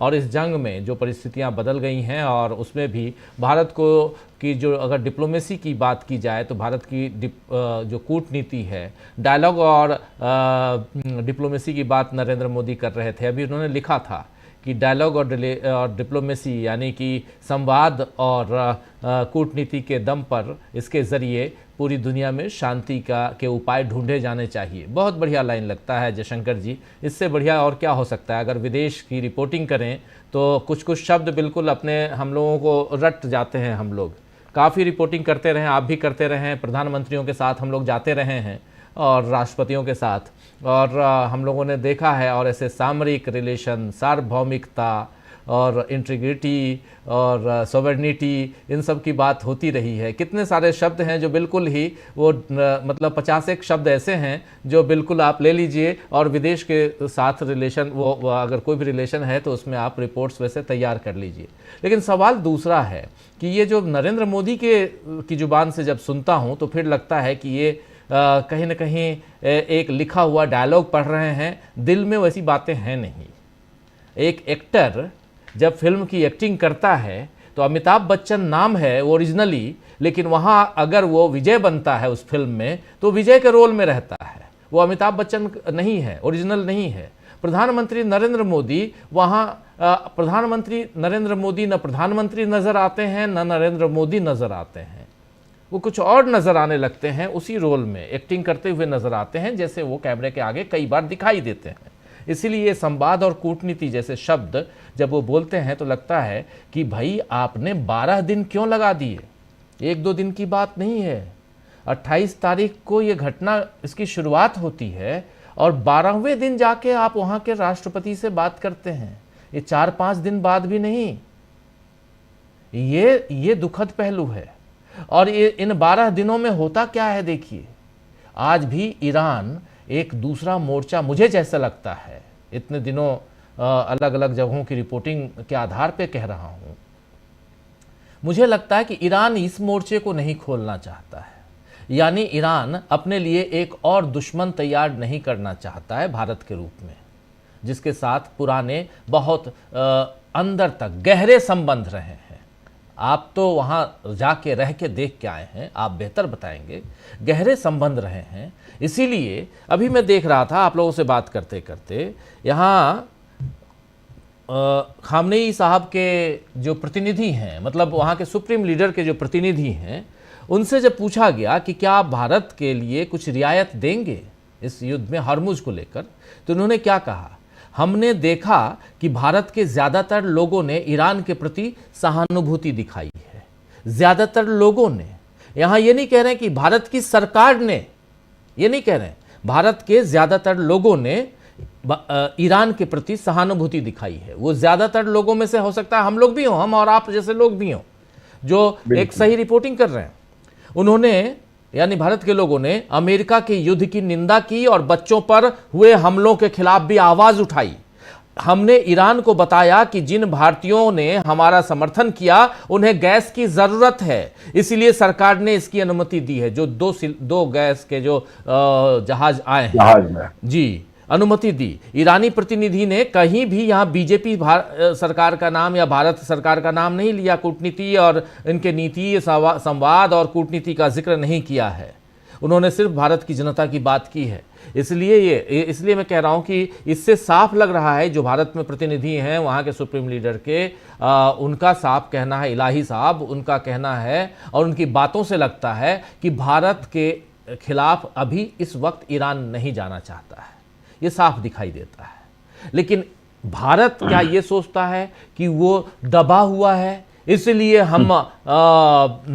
वो हमसे पंगा नहीं ले रहा है, हमसे लड़ाई नहीं छिड़ रहा है, हमारे खिलाफ नहीं जा रहा है? अगर भारत की रणनीति ऐसी अगर है, कुछ भी विदेश नीति तो हमारी क्या है आज की तारीख में जयशंकर जी, मुझे नहीं समझ में आ रही है बात। हम रशिया से तेल लेने के लिए मजबूर हैं, रशिया के साथ ब्रह्मोस बनाने के लिए मजबूर हैं, रशिया के तमाम 75% से ज़्यादा इक्विपमेंट, सेना जो आपूर्तियां हमारी पुरानी जो हो रखी हैं उसके लिए हम मजबूर हैं। हम रशिया से सुखोई लेने के लिए मजबूर हैं, हम रशिया से मिग लेने के लिए मजबूर हैं, लेकिन फिर भी हम जाके उधर, ये मजबूरी है हमारी, क्योंकि हमारा पूरा इंफ्रास्ट्रक्चर रशिया पे डिपेंड है, यूएसएसआर एक्स यूएसएसआर पर डिपेंड रहा है, आज भी है। आज भी कुनन से लेकर तमाम परमाणु संयंत्रों की अगर बात आती है तो रशिया की बात आती है, परमाणु ऊर्जा की बात करें तो। लेकिन फिर भी हम फ्रांस में जाके क्या करेंगे, रफाइल लेंगे, नींबू और मिर्ची नीचे लगा के, टायर के नीचे लगा के। तो कहां जा रही है हमारी विदेश नीति, और ऐसे में हम कहां खड़े हैं अगर इस युद्ध के लिहाज से देखा जाए जयशंकर जी? तो नहीं, हालत ये हो गई है कि हमारे प्रधानमंत्री को अपनी पोस्ट ईरानी भाषा में लिखनी पड़ रही है। उनको ईरान को खुश करने के लिए कि भाई गलती हो गई तो ठीक है। देखिए, इसमें कहीं ना कहीं जो है पूरी दुनिया को भी लग रहा है कि राहुल गांधी जो कहते हैं कि हमारा प्रधानमंत्री कंप्रोमाइज्ड है, तो है, वो दिखाई दे रहा है, साफ साफ दिखाई दे रहा है। भाई, ईरान से हमारे सदियों पुराने रिश्ते हैं। ईरान, बहुत कम ऐसे अवसर रहे होंगे, बहुत सारे युद्ध भारत ने लड़े हैं, या थोपे गए युद्ध भी लड़े हैं, उनमें ईरान हमारे साथ ही खड़ा रहा है। इक्का दुक्का अपवादों को छोड़ दिया जाए तो लेकिन उसके बावजूद चूंकि आप कॉम्प्रोमाइज्ड हैं। देखिए, आपको याद होगा राजीव जी, एक पेगासस जासूसी बात जी, चली पेगासस, थी। जी बिल्कुल, पेगासस चली थी। तो पेगासस सिर्फ विपक्ष के नेताओं की ही नहीं रही होगी, वो हमारे प्रधानमंत्री की भी रही होगी, हमारे सरकार में बैठे हुए लोगों की भी रही होगी। और वही कोई कमजोर नस है जिसको बार बार नेतन्याहू भी दबा देता है, कभी ट्रंप भी दबा देता है। एप्स्टीन फाइल्स तो है ही है। हमारा प्रधानमंत्री कहीं ना कहीं से कंप्रोमाइज्ड है। अदरवाइज पूरे दुनिया को मालूम था कि इजराइल और अमेरिका ईरान पे हमला करने वाले हैं। उसके चंद घंटों पहले हमारे प्रधानमंत्री को वहां जाने की जरूरत नहीं थी, नहीं जाते। वो कोई ना कोई दबाव जरूर था जिसके चलते वो वहां गए, और उसका माना गया कि इन हमलों में भारत की भी सहमति है। खामियाजा सामने पूरी दुनिया को भुगतना पड़ रहा है, हमारे लोगों को भी भुगतना पड़ रहा है। आज आप देखिए कि कभी प्रधानमंत्री जी ने अपना एक बहुत ही वैज्ञानिक शोध जारी किया था। भाषणों में उन्होंने बताया था कि कैसे नाले की बदबू से गैस बन जाती है, और वो कोई उनको चाय वाला मिला था, उन्होंने बताया कि उसने जो है कैसे नाले से पाइप लगा करके और उसमें गैस।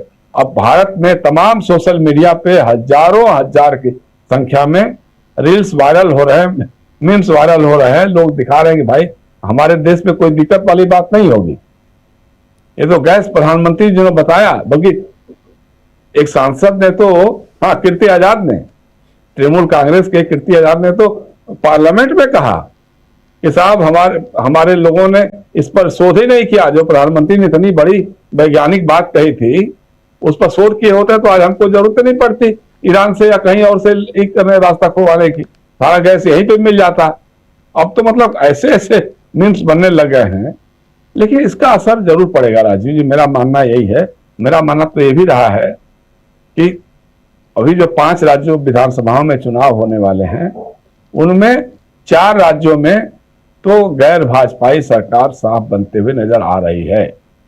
अब उसमें हमारे ज्ञानेश कुमार जी और उनका चुनाव आयोग कितनी बड़ी भूमिका निभाता है, उसमें से क्या हेरफेर करता है, मुझे लगता है कि उसमें भी बहुत कामयाबी नहीं मिल पाएगी।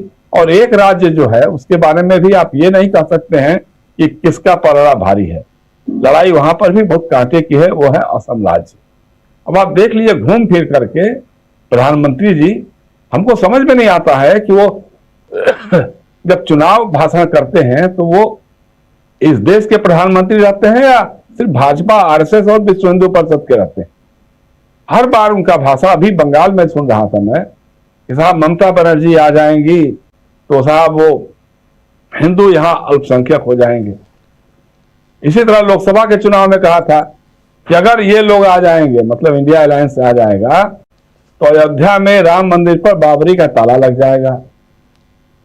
क्या नहीं कहा था कि ये आपकी क्या क्या उठा ले जाएंगे, ये कर देंगे, वो कर देंगे, वो उनको सारा संसाधन दे देंगे जो ज्यादा बच्चा पैदा करते हैं। खुल करके बोलते हैं कि ममता बनर्जी मुस्लिम तुष्टिकरण की राजनीति करती है जी।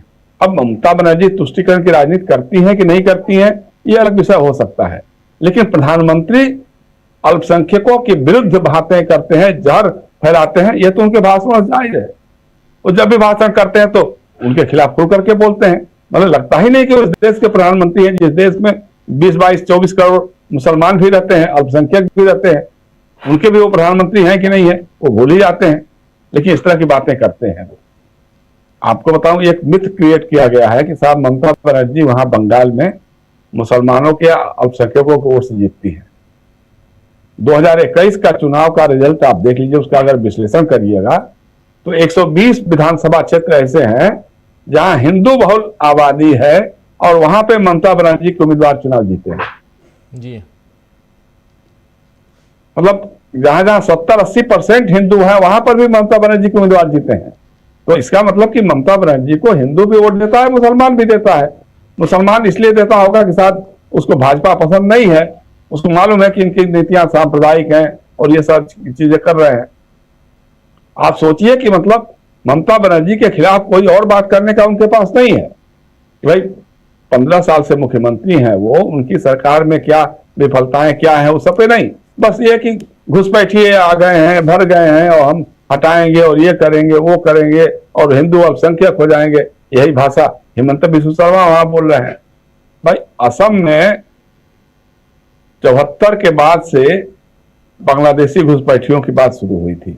80 के बाद से तो ऑल असम स्टूडेंट्स यूनियन ने आंदोलन शुरू कर दिया था। हमने 1983 का चुनाव कवर किया था, वो जो रक्त रंजित चुनाव था जिसमें दिल्ली और गोरखपुर के नरसंहार हुए थे राजीव जी। वो सिर्फ इसी विषय पर तो हुआ था ना, सारा बाइकाट हुआ, सब कुछ हुआ, लेकिन उसके बाद असम गण परिषद की सरकार बनी, तमाम सरकारें आती रही जाती रही, एक घुसपैठिए का नाम नहीं मिला। इस बार ज्ञानेश कुमार जी की सारी कवायद के बावजूद SRER की जो प्रक्रिया हुई है, सिर्फ हमने सुना है कि 2-2.5 लाख लोगों के नाम वोटर लिस्ट से निकाले जा सके हैं। जी, इसका मतलब कि घुसपैठिए वहां नहीं है।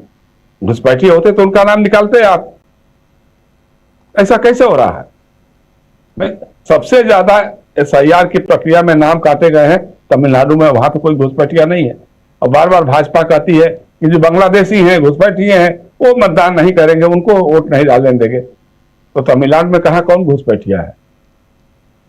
तो ये सारी चीजें हैं। मुझे लगता ऐसा है कि ये इनके ऊपर जो घाव पर नमक का काम करेगा, जो LPG गैस का संकट है, और आए दिन आने वाले दिनों में जरूर ये पेट्रोल का दाम बढ़ाएंगे ही बढ़ाएंगे, आज नहीं तो कल बढ़ाए, डीजल का दाम भी बढ़ाएंगे। हालत ये हो गई, रेस्टोरेंट बंद हो रहे हैं, जो ठेला लगाते हैं, गुमटी लगाते हैं, चाय बेचते हैं, वहां गैस के अभाव में शटर डाउन हो जा रहे हैं। ये हालत हो गई है। वह बैंक्वेट हॉल वाले तबाह हो रहे हैं कि भाई करें क्या, कैसे हम खिलाएंगे लोगों को। तो ये किल्लत तो है, और इस किल्लत को दूर करने में अभी, अच्छा अगर किल्लत नहीं होती तो आपने 65 रुपए दाम कैसे बढ़ा दिया LPG सिलेंडरों का? भाई पहले तो आप कहते थे कि हम नहीं तय करते हैं दाम, वो तो एजेंसियां करती हैं, जो पेट्रोल डीजल या गैस को डील करती हैं, वो कंपनियां डील करती हैं, वो तय करती हैं, हम नहीं तय करते हैं। तो इस बार आपने कैसे बढ़ा दिया? 65 रुपए मामूली बात है। जिस बंगाल में 5 नया पैसा ट्राम का भाड़ा बढ़ जाता था तो ट्राम में आग लग जाती थी, उस बंगाल के लोगों को 65 रुपए की बढ़ोतरी कैसे लगेगी, कैसे उसको महसूस करेंगे? वहां आपका जो भी यह है हिंदू मुस्लिम बांग्लादेशी घुसपैठिया, सब कुछ काम नहीं आने वाला। राजीव जी, मुझे लगता है कि इस बार इस चुनाव में LPG गैस सिलेंडरों की बड़ी भूमिका रहेगी इनकी ताबूत खोदने में। जी जी, बिल्कुल बिल्कुल। क्लोजिंग कमेंट जल्दी से आता हूं। प्रफुल्ल जी, यहाँ चूंकि चुनाव की बात भी हो रही है पैरेलली, और युद्ध उधर है और उसका असर काफ़ी है हिंदुस्तान के ऊपर। अब आपसे ज़रा समझना चाहता हूँ, जल्दी से, समय ख़त्म हो चुका है, 2-1 मिनट में बताइएगा कि क्या सचमुच आपको लगता है कि खासकर पश्चिम बंगाल और असम, ये जो 2 राज्य हैं जिसमें पश्चिम बंगाल में भाजपा छटपटा रही है कि किसी भी ढंग से सत्ता पर काबिज हो जाए, और असम में दो बार से ऑलरेडी भाजपा सत्ता पे है और वो सत्ता की हैट्रिक लगाना चाहेगी इस बार, बिल्कुल इन अ रो। तो ऐसे में क्या इस चुनाव पर, इस युद्ध का, इस जंग का असर भी पड़ते हुए आप देखते हैं LPG के अलावा भी?